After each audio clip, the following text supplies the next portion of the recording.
I've been a little off in a bit of a funk, you might say. And I think it's really hit me in terms of my parents' mortality. Here I am. I'm considering very seriously the things that swirl about the concept and reality of children, giving birth, the birthing process, procreation. And I'm thinking of myself, but I can't help but think of my parents. And as I considered the significance of someone always being there, of someone to lean on, of someone to rely upon, of all the things I hope parents can be, what I hope to aspire to be, what I will and am aspiring to be, is the example that my parents showed me, and their mortality recently struck me. My parents, and it's easy, we do it all the time, I think we really take our parents for granted because they're always there. And for all intents and purposes, we feel that way because they've always been there. They were here before you, they gave birth to you. There was no time in your life that your parents weren't there. It's kind of like what my kids will grow up with in terms of the internet. They will not know a world prior to the internet other than what they read in textbooks and, of course, on the internet. So it's one of those things where you take your parents for granted because, well, yeah, my parents were there. It was their house. Of course they were there.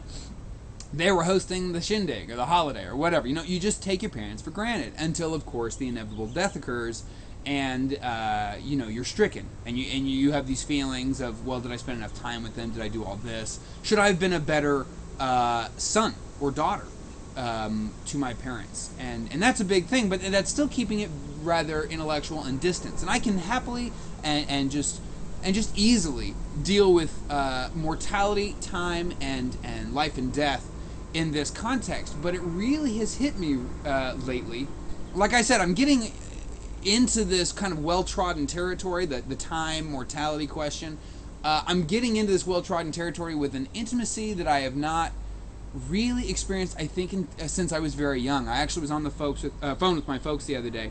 We're very close. I'm an only child, so there's just the three of us, and we kick it. And that's kind of the thing. There's just the three of us. And I've always said that, I've always said, and perhaps I'll stop saying it beyond this point, but the idea is to love your spouse, to really be there for your woman or man, depending. Your partner in life is your partner forever, and it's significant. And, there's a bond, there's a connection there, and that's the goal. My parents have, I'm very blessed and grateful to say, been phenomenal examples of this kind of, this sense of union that they share individually and bring together in the culmination that is me and my upbringing. Well, with this in mind, I've said that, when it's going to be a Cash situation, like Johnny Cash and his wife, where when one goes, when one of my folks, perhaps this isn't the case. I'm actually not going to mention it a lot because I'm going to stop this idea. And you're kind of witnessing it here. It's something that I've clung to for a while, and I'm sure you can kind of guess what I'm going toward, particularly with the Johnny Cash reference. But, it's something that I'm not going to really speak into the open because I will let my parents do what my parents do. And I will not throw onto them, and really by that I mean throw onto myself, expectations of where they'll go and how they'll get there. So I'm going to leave that out. My point is, in all of this, I thought back to, I've been having a lot of interesting flashbacks to my childhood, and this is a goal of mine, to kind of pick up parts of my childhood that I just don't really recall. My memory happens to really care, my mind cares about what happens to me. I'm very self-centered. We've discussed this too, I don't think that's a bad thing. There's a difference between being selfish and egoistic and self-centered. I believe we should all be self-centered. And it is because on your way in and your way out, you are really the only one who experiences what you do, what you are, who you are. You're the only one who knows and the only one who can. And so I'm a big fan of self-centeredness. But I remembered, I've been having these flashbacks, and I remember this one particular evening. Both of my folks were gone. It was probably around 8 o'clock in the evening. And dark. This is Tucson, Arizona. I'm probably around 8 or 9, maybe 10 years of age. And I was watching television that night. I quite remember it. And it might have actually been when Stephen King's It, the miniseries with Tim Curry, among others, came onto the television, and I remember wanting to see it because it was going to be so cool, and the kids were talking about it at school. You know, this was 80s, so this is kind of the era of cinematic horror in America. And this was kind of toned down, but it was based on a Stephen King book, and clowns are kind of freaky even when they don't have those teeth. You know what I mean? But I remember watching before even the first commercial happened, getting freaked out by the show and turning it off. And I remember having the evening to myself and really enjoying it, but there was a certain point in time. I'm not sure how much time had passed, not really sure at what point in the evening it was, but there was this click in my head. I think it was probably around 10-ish, because I think that was kind of my threshold even when I was a kid. You know, I'll be okay, but I do want something to happen around 10 just so I have this sense of connection. And I remember my folks did not come home till about 10:30 or 11 or something like this. And my folks knew they raised me to be able to handle myself in a lot of ways, and I hope I can do that. I feel competent, and I think that's something that they've put a lot of effort and time and education into for my sake. I really respect it and appreciate it. Well, I got nervous, so I had basically 45 minutes to an hour to just kind of panic a bit. And it was interesting because my parents, I think Mom, had actually very recently gotten me a rubber stamp that you put at the end of a pencil. So over the eraser, you would put this rubber stamp that I think, it was circular, and I think it said, I love you, with a circular border around these words.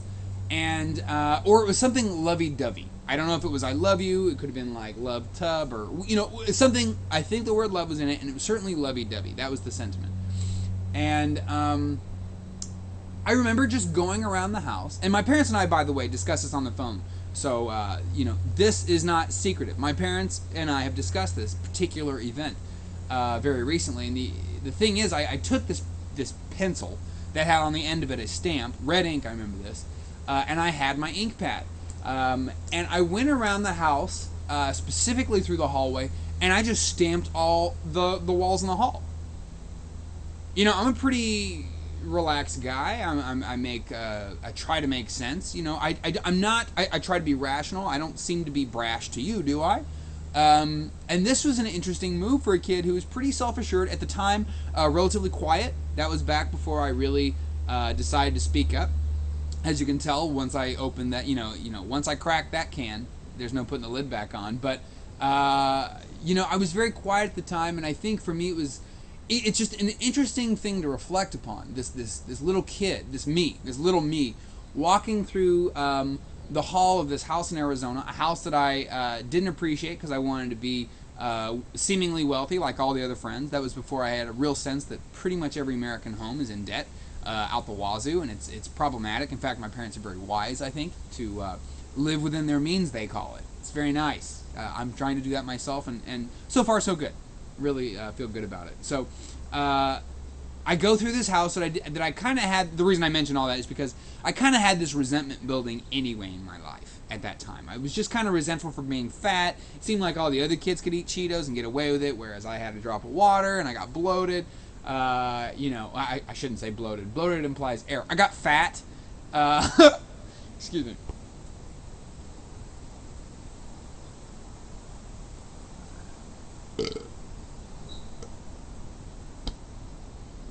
Anyway,